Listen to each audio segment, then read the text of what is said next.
Dear students, good evening. पीछे हमने पढ़ा था कि what are the various parts of reproductive system, male and female. Then we studied about menstruation and also conception. How do the conception takes place, how a female conceives. And moving ahead in this direction, today we will study about premarital sex and teenage pregnancies. Before that, again, attendance. Ayushi Singta, Akanksha Sharma, Ankita Changra, Kalpana Sharma, Mokshika, Prabjot,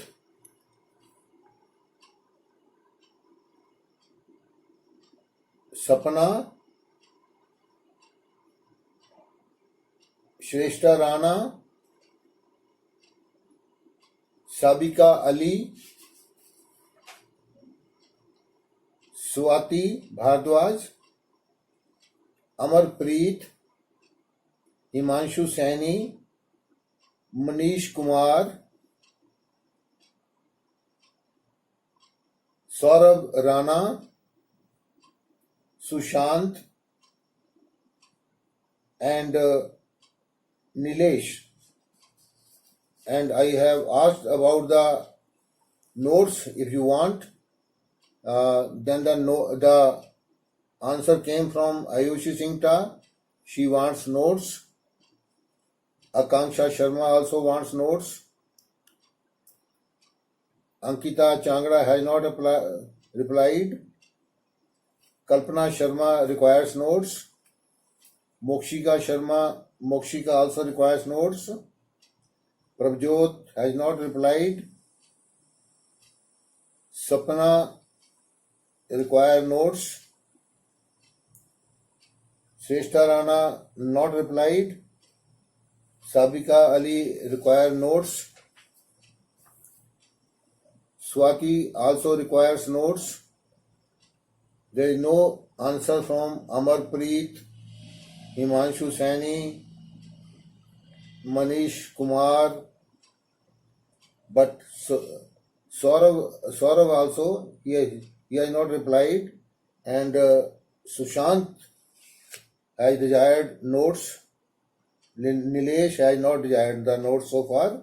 So this was the position of notes and the attendance. And now I'll give you 1 minute.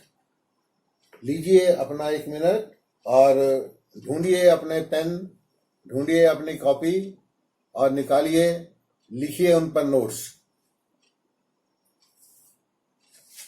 Your 1 minute starts.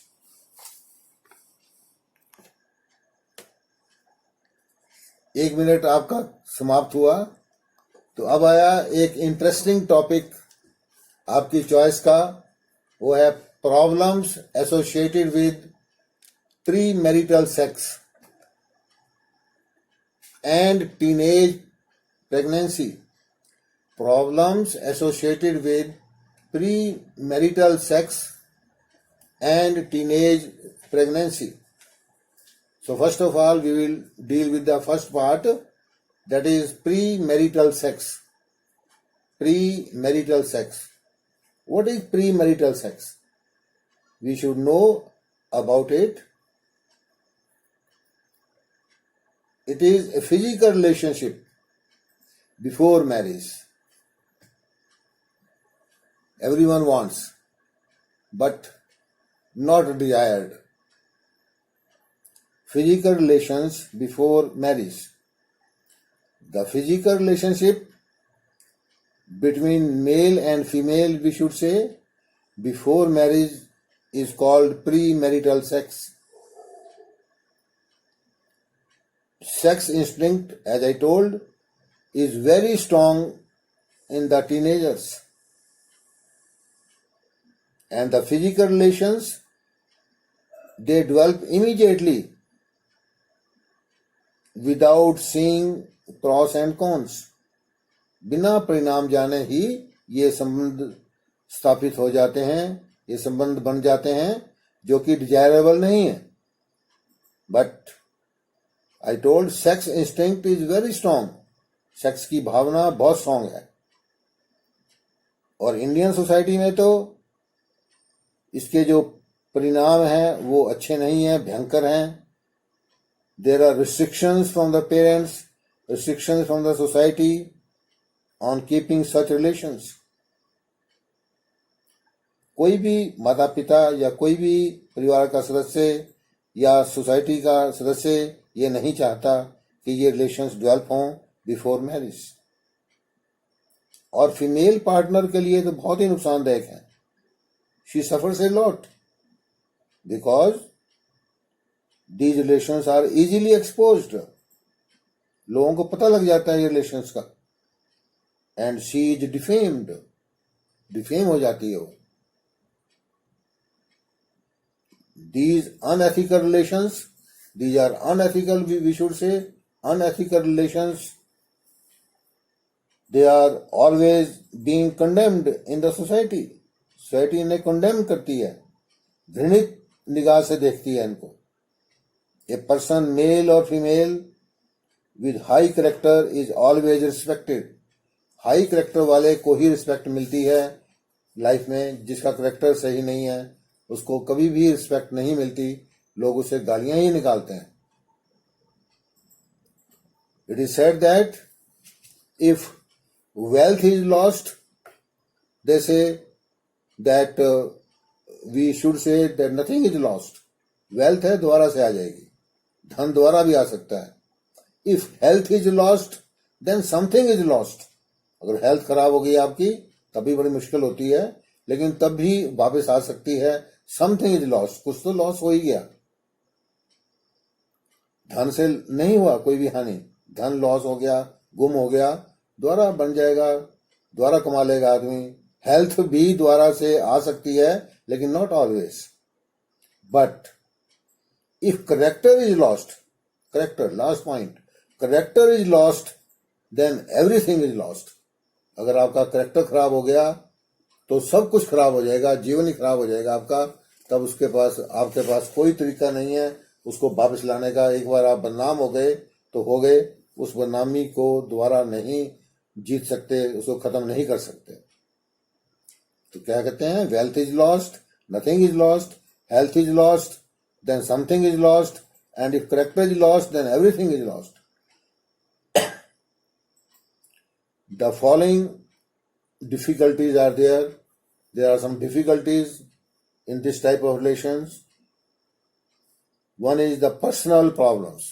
Personal problem, जो इंसान चाहे लड़का है चाहे लड़की है, जो इन relations को रखता है उसको क्या क्या प्रॉब्लम्स आ जाती हैं. सबसे पहले तो पर्सनल प्रॉब्लम आती है उसको. सबसे पहला ह्यूमिलिएशन, ह्यूमिलिएशन होती है उसको. लोग उसको नफरत की निगाह से देखते हैं. आफ्टर प्री मैरिटल सेक्स क्या होता है? The partners feel self humiliated, ashamed. शर्म होती है उनको, अशेम और ह्यूमिलेटेड, घृणा से देखा जाता है उनको. Then there is mental disturbance. तो ये रिलेशन जब हो जाते हैं अनएथिकल रिलेशंस, अनएथिकल सेक्स के द्वारा, then the person becomes mentally disturbed. mentally disturb हो जाता है आदमी, चाहे लड़का है चाहे लड़की है, mentally disturb हो जाते हैं. then sex diseases, कई बार ऐसा होता है पता नहीं होता, अज्ञानता होती है. तो क्या होता है? ऐसी बीमारियां पैदा हो जाती हैं, अनकंट्रोलेबल सेक्स डिसीजेस. अनकंट्रोलेबल, जिनको कंट्रोल नहीं किया जा सकता, ऐसी सेक्स डिसीजेस, बीमारियां हो जाती हैं सेक्सुअल ऑर्गन्स में. मेल और फीमेल पार्टनर के किसी के भी हो सकती हैं. तो uncontrollable sex diseases they grow. Then danger of HIV, एक आपने सुना ही है अब, ह्यूमन वायरस होता है एक, तो there is a danger of HIV due to unsafe sex. Unsafe sex होता है, नो मेडिकल टेस्ट होता है, कोई नहीं होता उससे पहले, और कोई भी हम ऐसा चीज नहीं यूज करते जिससे कि सेक्स सेफ हो जाए। अनसेफ सेक्स होता है, तो क्या होगा उससे HIV का डेंजर हो जाता है, ह्यूमन एमिनो वायरस, जो इसका कोई इलाज नहीं है। जैसे आजकल कहते हैं कोरोना का भी कोई इलाज नहीं है, ऐसे HIV का भी कोई इलाज नहीं है, अभी तक बना नहीं सका इंसान। देन अबॉर्शन और इलीगल चाइल्ड होता क्या है कि जब मदर कंसीव कर जाती है, फीमेल कंसीव कर जाती है, देन क्या होगा, या तो अबॉर्ट करेगी, और अबॉर्ट करना का मतलब अबॉर्शन करना, अबॉर्ट करना इलीगल होता है वो भी, लेकिन कर भी ले अगर चोरी छुपे, द चाइल्ड और सच चिल्ड्रन जो होंगे वो उनको क्या कहा जाता है, इलीगल चिल्ड्रन कहा जाता है, कि इलीगल है वो चिल्ड्रन, इलीगल चाइल्ड है वो। They have to face lot of problems, उन बच्चों को बहुत प्रॉब्लम फेस करनी पड़ती हैं लाइफ में, without any fault of them, उनका कोई कसूर नहीं था, जो कसूर था उनके माता पिता का था, ऐसे बच्चे का कोई कसूर नहीं था, लेकिन क्या करा जाए, उस बच्चे को भुगतना पड़ता है जीवन भर, इलीगल चाइल्ड हो जाता है वो, is called illegal child. Next is refusal for marriage. Marriage के लिए कई बार ऐसे रिलेशनशिप डेवलप हो जाते हैं और बाद में कोई पार्टनर, पर्टिकुलरली मेल, जो है बाद में मना कर देता है कि no I will not marry her. क्या होगा, after having pre marital sex, क्या होगा, some after some period, after some time, what happens, either of the partner, particularly boy, refuses to marry the other partner due to some reason or the other, तो उससे उस लड़की का बहुत नुकसान हो जाता है, कोई भी उससे के साथ मैरिज करने को तैयार नहीं होता फिर, क्योंकि बदनाम हो जाती है। Next is female commits suicide. Female जो है वो कई बार सुसाइड भी कर लेती है, ऐसे ये पोजीशन बन जाती है, ऐसी सिचुएशन बन जाती है कि that female commits suicide due to the fear of disclosure, के लोगों को पता लग जाएगा तो इसलिए वो सुसाइड कर लेती है।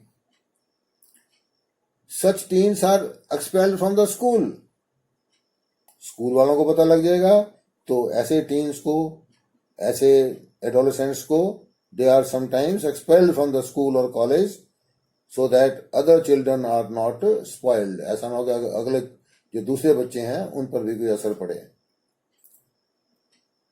then hesitate from studies, ऐसे बच्चे स्टडी से भी हेजिटेट करने लगते हैं, नफरत हो जाती है उनको अपने से भी और स्टडी से भी, as they are always lost हो जाएंगे, या तो ऐसे रिलेशंस को मजबूत करने में, स्ट्रेंथनिंग द रिलेशंस, या फिर अवॉइडिंग डिस्क्लोजर, ताकि किसी को पता ना लग जाए, उसको बचाने की उसमें उधेड़ बुन में सारा दिन लगे रहते हैं, सोसाइटी में ना पता किसी को लगे, उससे बचने के लिए, और या फिर उस रिलेशंस को और ज़्यादा मजबूत करने के लिए, या सेक्सुअल वीकन से इंटरकोर्स के लिए, वो सारा दिन उसमें ध्यान उनका वहीं रहता है।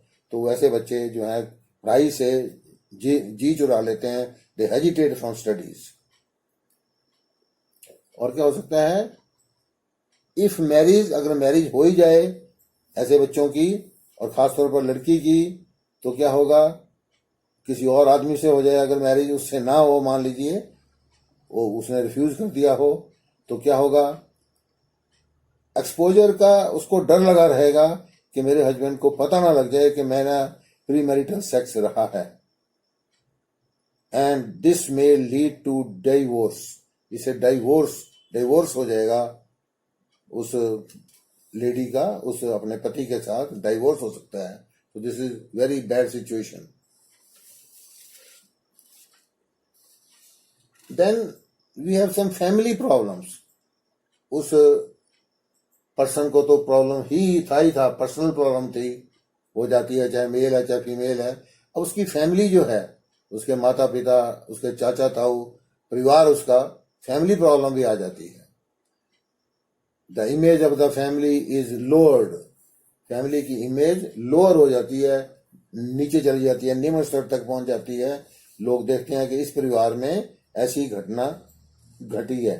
The image of the family in which such teenagers live, it is damaged or lowered, we can say. Then we have blood relations are also affected. Blood relations भी अफेक्ट हो जाते हैं। जो भाई बहन है घर में दूसरे, वो भी बदनाम साथी हो जाते हैं। उनको भी फिर लोग जो हैं वो नहीं चाहते। वो कहते हैं इस परिवार में तो ऐसा होता है, तो वो जो है उससे भी उनको नुकसान हो जाता है। तो इन अनएथिकल रिलेशंस का जो इफेक्ट है, that remains on the other relations also. कोई छोटी बहन है, कोई छोटा भाई है, उस बहन की शादी होनी मुश्किल हो जाती है। To avoid humiliation, parents change their station. अब पेरेंट्स को तो बड़ी मुश्किल हो जाती है, फैमिली मेंबर्स हैं, उनकी फैमिली में ऐसी घटना घट गई है। The family from they save their family from humiliation. कैसे करते हैं? Either they get transferred or they leave that station and go far away, or get their child separated. बच्चे को अलग कर देते हैं घर से, जा चला जा यहाँ से, चली जाए यहाँ से। और समटाइम्स मे कमिट सुसाइड। शर्म के मारे कई बार वो सुसाइड भी कर लेते हैं। देन मैरिज इन ए हरी। जब ऐसे रिलेशंस का पता लग जाता है, पेरेंट्स को एक्सपोजर हो जाता है, माँ बाप को जल्दी पता लग गया मान लीजिए, उसको उससे बचने के लिए क्या करते हैं, वो फटाफट उस लड़की की शादी कर देते हैं। कोई भी उनको कैसा भी उनको वर मिले उसके साथ शादी कर देंगे, चाहे उसमें कितनी भी शॉर्ट कमिंग्स हों, टू अवॉइड एक्सपोजर, ताकि लोगों को ना पता लगे। समटाइम्स पेरेंट्स क्या करते हैं, are force to get their child married. Marriage उसकी कर देते हैं एकदम से, हरीडली करते हैं, ताकि किसी को पता ना लगे।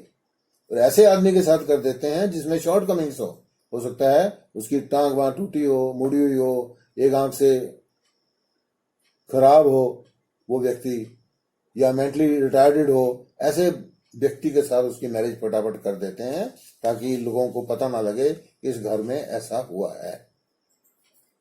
Then after the personal problems and family problems, we have social problems also. Society को भी प्रॉब्लम्स आ जाती हैं, और सबसे बड़ी प्रॉब्लम है सोसाइटी इज हेटेड। लोग उस सोसाइटी से हेट करने लगते हैं। कहते हैं जी वहां पर फला जगह पर वो एक वहां परिवार है, उस फैमिली में रहता है, उस गली में रहता है, कि उसके साथ वहां पर ऐसा होता है, वहां की लड़कियां खराब हैं, वहां के लड़के खराब हैं। तो उन सोसाइटी से ही लोग हेट करने लगते हैं कि नहीं, उस सोसाइटी में तो भेजना ही नहीं है। This type of society never progress. इस तरह की सोसाइटी प्रोग्रेस नहीं कर सकती, पीछे रह जाते हैं, क्योंकि उनके बच्चों ने उनकी बदनामी करवा दी है। Such children are not taken into good sense. ऐसे जो बच्चे पैदा हो जाते हैं उनको भी अच्छी सेंस में नहीं लिया जाता। And are exploited by the society. Society उनको एक्सप्लॉइट करना शुरू कर देती है, उनसे ऐसे ऐसे काम कराने लगती है जो कि डिजायर्ड नहीं होते। और such types of girls sometimes are force to adopt prostitution. ऐसी लड़कियां प्रोस्टिट्यूशन, गर्ल्स जो है प्रोस्टिट्यूशन में पड़ जाती हैं। प्रोस्टिट्यूशन शायद आपको मालूम ही है, कई जगह ऐसे धंधे होते हैं जहाँ पर सेक्सी सेक्स होता है, तो वहां पर प्रोस्टिट्यूशन उसको कहा जाता है। तो उस प्रोस्टिट्यूशन में फंस जाती हैं लड़कियां, और उनको सोसाइटी वाले वहां भेज देते हैं या जाने देते हैं। द कमिंग जनरेशन ऐसी सोसाइटी की होगी, वो भी अफेक्ट हो जाती है। The coming generation is also affected a lot. मेरे एक फ्रेंड थे, उन्होंने अपनी बिटिया की शादी करनी थी, तो बड़ा अच्छा रिश्ता मिला, लड़का बहुत अच्छा था, लड़के के माता पिता भी अच्छे थे। जब शादी लगभग फिक्स हो गई थी तो उनको किसी ने बताया कि उनकी नानी जो थी वो लगभग प्रोस्टिट्यूट थी, प्रोस्टिट्यूशन का काम करती थी। हालांकि उसके बच्चे जो हैं वो नहीं कर रहे थे ये काम, ना वो बेटा कर रहा था जिससे उसकी मैरिज होनी थी, अच्छा पढ़ा लिखा लड़का था। लेकिन उस बदनामी के कारण कि उनके परिवार में एक ऐसी लेडी थी, शायद वो प्रोस्टिट्यूशन में थी, पक्का तो नहीं था, लेकिन लोगों ने कह दिया, तो उनको वो मैरिज कैंसिल करनी पड़ी। तो क्या होता है, कमिंग जनरेशन जो है उसका बड़ा अफेक्ट पड़ता है ऐसी सोसाइटी में। अगर कोई उनकी परिवार के सदस्य बहुत, बेशक बहुत पहले हो, कई वर्ष पहले हो, लेकिन लोग उसको याद रखते हैं।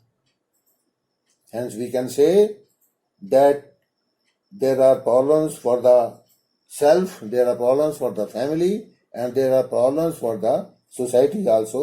Hence we can say that teenagers should not get much excited. Excite ना हो इस काम के लिए, ठीक है, सेक्स की भावना है लेकिन कंट्रोल करिए इसको। And involve themselves in pre marital sex which may spoil their life. इससे उनका जीवन भी स्पॉयल हो सकता है, झगड़ा हो सकता है परिवार में, आसपास बहुत कुछ हो सकता है, यहाँ तक कि मर्डर भी हो जाते हैं ऐसे उसमें केस में। तो इन चीज़ों से बच कर के ही रहना चाहिए, यही हम चाहेंगे। चाहे वो कोई भी प्रॉब्लम है तो सोशल प्रॉब्लम्स पर भी हमें ध्यान रखना पड़ेगा, और अपनी प्रॉब्लम्स पर भी रखना पड़ेगा, और परिवार की प्रॉब्लम्स पर भी ध्यान रखना पड़ेगा। Then we have teenage pregnancies. Teenage pregnancy means if the female conceives before the age of 18 and male is say below the age of 21, marriageable age is 21 for male and 18 for female. So teenage pregnancy is the pregnancy if the female conceives before the age of 18 years. That is, we can say before the marriageable age. The marriageable age is 18 for the girl in India. According to a study, 10 to 20% of women, 10 to 20% of, we can say, teenagers or women, they are in this age group. And what happens? Total pregnancies in the female occurs in this age. So there can be many reasons for that. One reason is accidental, or we can say unwanted pregnancies, and the second is deliberate, or we can say wanted pregnancies. What do you mean by accidental or unwanted pregnancies? Female ने चाहा नहीं था, unwanted, accidental, लेकिन accident से pregnancy हो गई। अब accident का मतलब वो नहीं है कि गिर गए, चोट लग गई, उससे हो गया, no. What happens is that one is rape, किसी ने रेप कर लिया, that is very sad.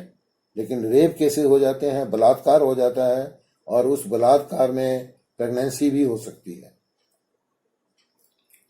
Second is ignorance. Ignorance का मतलब अज्ञानता, पता ही नहीं था कि वो प्रेगनेंसी हो जाएगी, ऐसा करने से, कपुलेशन से, ऐसा करने से हो जाएगी। इग्नोरेंस में वो हो जाता है बलात्कार, या कह लो कपुलेशन, और उस कपुलेशन के कारण उसकी प्रेगनेंसी हो जाती है। Then we have early marriage. माता पिता ने जल्दी शादी कर दी। अभी भी गांव में, दूर गांव में अभी भी रिवाज है कि बहुत जल्दी शादी कर देते हैं लड़की की। अर्ली मैरिज, अर्ली मैरिज करी है तो नेचुरली सेक्स रिलेशंस होंगे, इंटरकोर्स होगा, और मैरिज के बाद बच्चा भी हो जाएगा। वो भी गलत है, क्योंकि अर्ली मैरिज करने के बाद भी 20 ईयर्स तक लड़की इस काबिल नहीं होती कि वो बच्चा पैदा कर सके। पैदा तो कर देती है वो, लेकिन उसकी बॉडी अभी तक इसके लिए तैयार नहीं होती। Then we have exploitation of MR girls. कुछ ऐसी गर्ल्स होती हैं जो मेंटली रिटार्डेड होती हैं। उन मेंटली रिटार्डेड गर्ल्स को कुछ पता नहीं होता, वो इधर उधर घूमती रहती हैं। तो ऐसी गर्ल्स को एक्सप्लॉयट कर देते हैं कुछ लोग, कुछ लड़के, और उनके साथ इंटरकोर्स कर लेते हैं। और वो फिर क्या होता है, टीनेज पे वहाँ प्रेगनेंसी हो जाती है, वो प्रेग्नेंट हो जाती हैं लेडीज, वो लड़कियां। तो ये भी एक एक्सीडेंटल में आएगा, अनवांटेड था, चाहा नहीं था उसने, लेकिन हो गया ऐसा। Then we have sex under intoxication, नशे की हालत में लड़की को नशा करा दिया, कुछ खिला पिला दिया, और हालांकि लड़की को पता ही नहीं लगा, अनवांटेड थी, उसको नहीं पता था क्या खिलाया, किसी चीज में डाल करके खिला दिया कुछ, ताकि वो बेहोश हो जाए, इंटॉक्सिकेशन में आ जाए, या कोई शराब पिला दी, या कोई गोली खिला दी ऐसी। नशे के प्रभाव में क्या होगा, वो इंटरकोर्स के द्वारा वो जो लड़की है वो भी क्या होगी, एक शिकार हो जाएगी, और उसकी जो प्रेगनेंसी हो जाएगी, उसको टीनेज प्रेगनेंसी का ये भी एक कारण हो सकता है। देन वी हैव डेलिब्रेट, जानबूझकर, ये सबसे ज्यादा खतरनाक है, जानबूझकर। बाकी तो अनजाने में कई बार हो भी जाता है, लेकिन जानबूझकर, डेलिब्रेट वांटेड प्रेगनेंसीज, ये सबसे ज्यादा खतरनाक है। पहला तो है जस्ट फॉर फन के लिए, एंजॉयमेंट के लिए, मजाक में मौज मस्ती करने के लिए लड़के लड़कियां ये कर लेते हैं, और वो प्रेग्नेंट हो जाती है लड़की। ये एक डेलिब्रेट या वांटेड प्रेगनेंसी होती है, ऐसे कहते हैं। Then second is under compulsion of poverty, गरीबी। कई लड़कियां बहुत गरीब होती हैं, घर में खाने के लिए नहीं है, कपड़ा नहीं है उनके पास अच्छा डालने के लिए, मनी प्रॉब्लम है घर में, माँ बाप बीमार है, पैसा चाहिए, तो वो फिर जानबूझ करके ऐसी प्रेगनेंसी में फंस जाती हैं, पॉपुलेशन का खोज करवा लेती हैं वीकेंड से, और इंटरकोर्स करवा लेती हैं, उससे उनके जो है वो गर्भ धारण हो जाता है, कंसेप्शन हो जाती है। तो ये डेलिब्रेट है, जानबूझकर, पता था उसे ऐसा होगा, पर मजबूरी में उसने, गरीबी की मजबूरी में, खाना, कपड़ा, मकान, पैसा, इसके मजबूरी में उसने करवा लिया। फिर है under the influence of an impostor, under the influence of impostor होते हैं जो कि धोखे वाले, पाखंडी विकन से, छली। जो इम्पोस्टर है वो छली आदमी होता है, या धोखा देता है उस लड़की को, पाखंडी बन जाता है। कई साधु महात्मा होते हैं, उनको अंदर ले जाते हैं, और हम ये कर देंगे, वो करेंगे, 2 दिन में ठीक हो जाएगा तेरी सारी बीमारी, और अच्छा प्रभाव पड़ेगा, पढ़ाई में अच्छी निकलेगी, और वो जाकर के उसको इम्पोस्टर बनकर, पाखंडी बनकर उनका रेप कर लेते हैं। और हालांकि उसको पता था कि ऐसा होगा, पर उसके प्रभाव में आ जाती है लड़की, तो फॉल्स कैरेक्टर के प्रभाव में आ जाती है, इम्पोस्टर के प्रभाव में आ जाती है, एंड शी बिकम्स प्रेग्नेंट। तो क्या होता है, एक है बैड कंपनी। कई बार कंपनी बड़ी बैड मिल जाती है, लड़की नहीं चाहती थी पर ऐसी कंपनी मिल गई जहां पर कि ये काम हो रहे हैं, तो उस लड़की को भी मजबूर कर दिया जाता है, या इतना सिखा दिया जाता है कि कुछ नहीं होता, डू समथिंग, और कुछ नहीं होता, वो कर करके वो क्या होता है, उसका भी वो प्रेग्नेंट हो जाती है, और उससे भी गड़बड़ हो जाती है। तो टीनेज प्रेगनेंसी जो है वैसे अनएथिकल है बहुत ज्यादा, एंड शुड बी अवॉइडेड, उनको अवॉइड करना चाहिए। Marriage of the girl should be done after 18 years, 18 साल के बाद ही उसकी शादी करनी चाहिए। These type of pregnancies create many problems हो जाती हैं बहुत सारी, और सबसे ज्यादा प्रॉब्लम है मदर को और चाइल्ड को होती है। तो पहले हम पढ़ेंगे प्रॉब्लम्स ऑफ द जो है टीनेजर की क्या प्रॉब्लम होती है। प्रॉब्लम फॉर द मदर, सबसे पहले हम मदर की प्रॉब्लम देखेंगे। इस पे ये ऐसी प्रेगनेंसी से मदर को क्या प्रॉब्लम होती है, क्योंकि जो प्रेगनेंसी होनी है मदर की होनी है, लड़की की होनी है, मदर बनना है उसने, तो उसी को प्रॉब्लम होती है सबसे ज़्यादा। ये उसको पहले समझा दिया जाए तो वैसे अच्छा रहेगा, लेकिन फिर भी उसको पता होना चाहिए कि क्या क्या प्रॉब्लम होंगी, ताकि वो उन को फेस ना करे और पहले ही अवॉइड करे ऐसी प्रेगनेंसीज को। वांटेड ना हो कम से कम, अनवांटेड का तो खैर शायद कंट्रोल ना हो पाए, लेकिन वांटेड का कंट्रोल खुद अपने हाथ में है लड़की के। नंबर 1 है, body of the teenage mother is not ready to give birth. Body में अभी इतनी जान नहीं होती, not ready to give birth. जो प्रेगनेंसी है वो हो तो जाती है, लेकिन क्या होगा, बॉडी जो है अभी तक टीनेज मदर की तैयार नहीं होती है। The pregnancy exerts pressure on her bones. उसकी बोन्स पर एक्सर्ट होता है प्रेशर पड़ता है, और खासतौर पर पेल्विक बोन पर, और अदर ऑर्गन्स पर भी पड़ता है, जितने और भी ऑर्गन्स हैं। Her health is affected a lot. उसकी हेल्थ जो है वो बहुत ज्यादा अफेक्ट हो जाती है।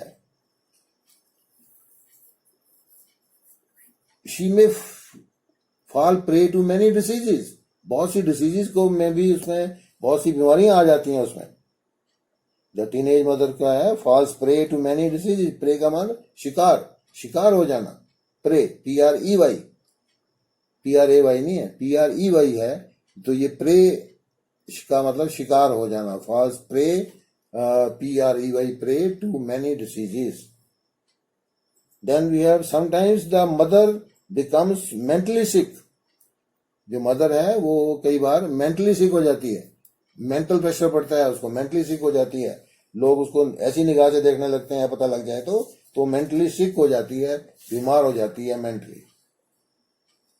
और mother seems older at an early as.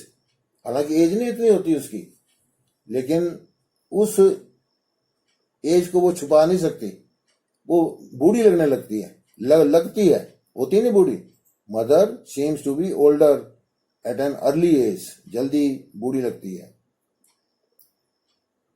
Older at an early as.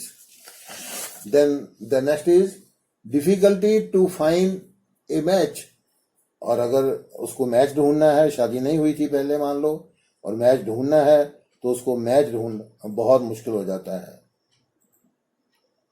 Difficult to find a match to get married.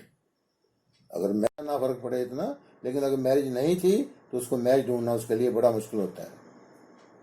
Next is the teenager is not able to complete her studies. उसकी पढ़ाई पूरी नहीं होती, पढ़ाई बंद हो जाती है, घर वाले उसको घर बिठा लेते हैं। Not able to complete her studies, या स्कूल से निकाल दिया जाता है, पढ़ाई खत्म हो जाती है। But if abortion is done to hide the pregnancy, then it is risky for her life. अगर अबॉर्शन कराया जाए चुपचाप, तब भी रिस्की होता है, और हो सकता है दोबारा मदर ही ना बने। She may not conceive later on. During abortion risk of life is there, and again may not conceive again. She is not aware of the precautions to be taken. उसको ये नहीं पता क्या क्या प्रिकॉशन लेनी है अब मैंने, क्योंकि वो अब प्रेग्नेंट हो गई है। सो ड्यूरिंग प्रेगनेंसी पीरियड क्या होगा, शी मे कमिट मिस्टेक्स। वो हो सकता है she may commit mistakes during pregnancy, और जिससे उसको नुकसान हो सकता है।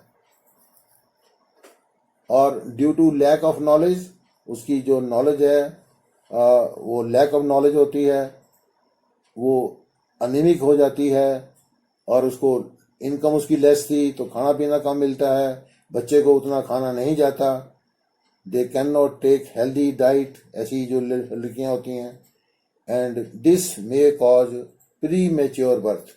उससे प्री मेच्योर बर्थ हो जाता है, जल्दी बर्थ हो जाता है बच्चे का। 9 महीने नहीं पूरे होते, 6-7 महीने बर्थ हो जाता है। बच्चा भी कमजोर होगा, मर भी सकता है, कुछ भी हो सकता है। अब वो बच्चा पैदा हो गया, मान लीजिए ऐसी प्रेगनेंसी आ गई, टीनेज, जल्दी प्रेगनेंसी कर ली उसने, और बच्चा पैदा भी हो गया, नहीं बचा सकी उसको, तो प्रॉब्लम्स फॉर द चाइल्ड, उस बच्चे के लिए कितनी प्रॉब्लम्स हैं ये देखने वाली बात है। अंडरवेट होगा बच्चा, एंड रेस्पिरेटरी सिस्टम खराब होगा उसका। द बॉर्न चाइल्ड जो होगा दैट रिमेन्स अंडरवेट, उसका भार कम होगा, मान लो पैदा होते ही बच्चे का भार 4-5, कहते जो 3-4 किलो तो होना ही चाहिए कम से कम, and may have respiratory problem, respiratory सांस की प्रॉब्लम आ जाएगी उसको, ब्रेन उसका जो होगा विल नॉट डेवलप प्रॉपरली, उसका ब्रेन नहीं डेवलप करेगा, and he may have lower IQ, उसका इंटेलिजेंट कोशेंट आईक्यू भी कम होगा, फिजिकल डेवलपमेंट रिमेन पुअर, उसका जो फिजिकल डेवलपमेंट है वो भी उतना अच्छा नहीं हो पाएगा, बच्चे को जितना डेवलप करना था उतनी अच्छी तरह से डेवलप नहीं कर पाएगा, फिजिकली भी कमजोर रह जाएगा, शारीरिक रूप से भी। देन प्रोन टू डिसीजेज, बच्चा कई बीमारियां उसको लग जाएंगी ड्यू टू लेस इम्यूनिटी, क्योंकि इम्यूनिटी नहीं होगी उसमें, कमजोर पैदा हो गया। तो the children are then they are weak and they are prone to many diseases, क्यों? Due to less immunity, immunity नहीं होती, रोग क्षमता नहीं होती उनमें, शिकार हो जाते हैं जल्दी बीमारियों के। Sometimes the child dies before birth and also if abortion is carried out, अगर अबॉर्शन कैरी होगा तो डेथ होनी है, पक्का है। तो अगर अबॉर्शन नहीं भी होगा तब भी बच्चे की डेथ हो सकती है ड्यूरिंग से बिफोर प्रेगनेंसी, और आफ्टर प्रेगनेंसी तो ऐसे बच्चे बहुत सारे मर जाते हैं। These types of children they die after birth also due to weakness होती है उनमें, कोई बीमारियां लग जाती हैं उनमें, वो मर जाते हैं। एंड देन निग्लेक्टेड चाइल्ड होता है, वो निग्लेक्टेड चाइल्ड गार्बेज में फेंक देती हैं मदर्स उसको, कहीं भी उसको मर्सी ऑफ अदर्स पर छोड़ देती हैं, यूं फेंक दिया कहीं, दूसरों की मर्सी पर जीते हैं ऐसे बच्चे। समटाइम्स मदर्स क्या करती हैं, leave such children in garbage, कूड़े के ढेर में फेंक देती हैं, एज इन लोनली प्लेसेस पर फेंक देती हैं, due to fear of defamation, ताकि बदनामी ना हो। कुत्ता भी खा सकता है उनको, कोई जानवर भी खा सकता है उनको, कोई उठा भी सकता है, लेकिन वो ऐसे ही पालेगा जैसे अनाथ बच्चा है। सच चिल्ड्रन आइदर डाइज और live at the mercy of others, दूसरों की दया पर जीते हैं ऐसे बच्चे। अब इसको बचने के लिए क्या क्या प्रिकॉशंस लेनी चाहिए, ऐसी प्रेगनेंसीज ना हो, इससे बचने के लिए क्या करना चाहिए? पहले तो मैरिज की बात है, मैरिजेबल एज पर ही मैरिज हो, मैरिजेबल एज पर, ऐसा ना हो कि 18 साल से पहले शादी कर दी तो फिर तो होना ही होना है, प्रेगनेंसी होनी है, तो ऐसे बच्चों की, ऐसी लड़कियों की शादी 18 साल के बाद ही होनी चाहिए। द एजुकेशन अबाउट सेक्स उनको दी जाए, सेक्स एजुकेशन दी जाए उनको, वेरियस ऑर्गन्स की, उनको जो सेक्स ऑर्गन्स हैं उसके बारे में बताया जाए उनको, ताकि स्कूल्स एंड कॉलेजेस में बताया जाए, to make teenagers aware of sex, ताकि वो सेक्स से अवेयर हो जाएं एंड टीनेज प्रेगनेंसी का उनको पता लग जाए। देन अर्ली मैरिज इज, वैसे तो बैंड है, अर्ली मैरिज जो है बैंड है फ्रॉम द गवर्नमेंट, लेकिन तब भी कर देते हैं लोग गांव में, सो अगेंस्ट लॉ जा करके कर देते हैं। So parents should not arrange such marriages, उनको ऐसी मैरिजेस को अरेंज नहीं करना चाहिए, अर्ली मैरिजेस को वो नहीं उनको मानना चाहिए, चाहे लड़का का पक्ष है, वर पक्ष है, चाहे वधु पक्ष है, दोनों को ही नहीं मानना चाहिए।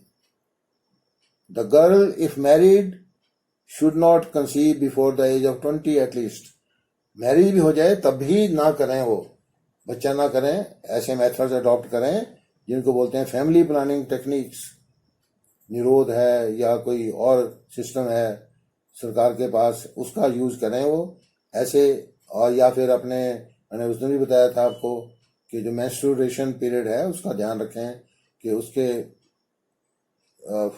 10 डेज तक ना करें कोई भी सेक्स, नहीं तो अदरवाइज बच्चा हो सकता है। The girls must be made aware of the rights of the women, उनको वीमेन का राइट्स पता होना चाहिए, रिप्रोडक्शन के राइट्स पता होना चाहिए, कॉपुलेशन के राइट्स पता होना चाहिए, कि intercourse without the consent of the female, अगर फीमेल की कंसेंट के बिना इंटरकोर्स होता है, female partner can object to it, it is a crime and punishable, crime है, पुनिशेबल है।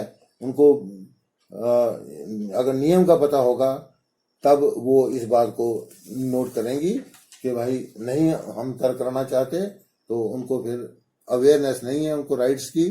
और women copulation without consent of female is also rape, उसको रेप माना जाता है, ये भी एक तरह का क्राइम है जो कि इसका लड़कियां फायदा उठा सकती हैं इस नियम का। Then the last is the teenager should be again and again told about the pros and cons of teenage pregnancy. उनको टीनेज प्रेगनेंसी का बार बार बताना पड़ेगा कि टीनेज प्रेगनेंसी से क्या नुकसान होता है, तुम्हें क्या नुकसान होगा, बच्चे को क्या नुकसान होगा, सब कुछ उसको पता होना चाहिए। किसी की बातों में ना आए, किसी के भ्रम में ना फंसे। तो द टीनेजर जो है it should be told again and again, she should be that what are the pros and cons of the teenage pregnancy and should be asked to avoid sex without protection in case of any emergency. करना भी पड़ता है तो without protection ना करे, protect करके ही करे। सो इस तरह से ये चैप्टर आपका समाप्त होता है। एंड चैप्टर तो नहीं मैं कहूँगा, अभी आर्टिकल है, अभी और एक दो आर्टिकल पढ़े हैं इस चैप्टर के, then we will study them. और अगर किसी बच्चे ने और ने नोट्स लेने हैं तो वो भी लिख करके कह दे notes please, then I will supply those notes to him और हर आल्सो। अभी एक चैप्टर पढ़े हैं, उसके बाद मैं आपको भेजूंगा। हाँ, बी पार्ट के मैं नोट्स नहीं दूंगा, वो क्या है गेम्स के बारे में है, वो आपने पिछले साल पढ़े हुए हैं। अगर कोई नोट चेंज करना होगा तब मैं कर दूंगा, अदरवाइज वही रहेंगे, वो सारा सिलेबस वही है जो पार्ट 1 में आपने पढ़ा था।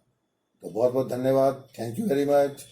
तैयार रहिए, अब एक टेस्ट भी होने जा रहा है, आपका एग्जाम होने जा रहा है फर्स्ट क्वार्टरली। वो एग्जाम कैसे होगा, आपको वीडियो कॉलिंग की जाएगी बारी बारी से हर बच्चे से, और जवानी जो है वो ओरल क्वेश्चन पूछे जाएंगे और उसके बेस पर आपको मार्क्स दिए जाएंगे, क्योंकि हमने कल को असेसमेंट भी देनी है आपकी और आपको मार्क्स देने हैं। तो उसका तरीका यही है हमारे पास कि वीडियो कॉलिंग की जाएगी ईच एंड एवरी स्टूडेंट को, हर सब्जेक्ट की। हो सकता है physics, chemistry, maths, bio, English, physical education, IT, सभी की आपको एक आंसर देने होंगे। Thank you very much.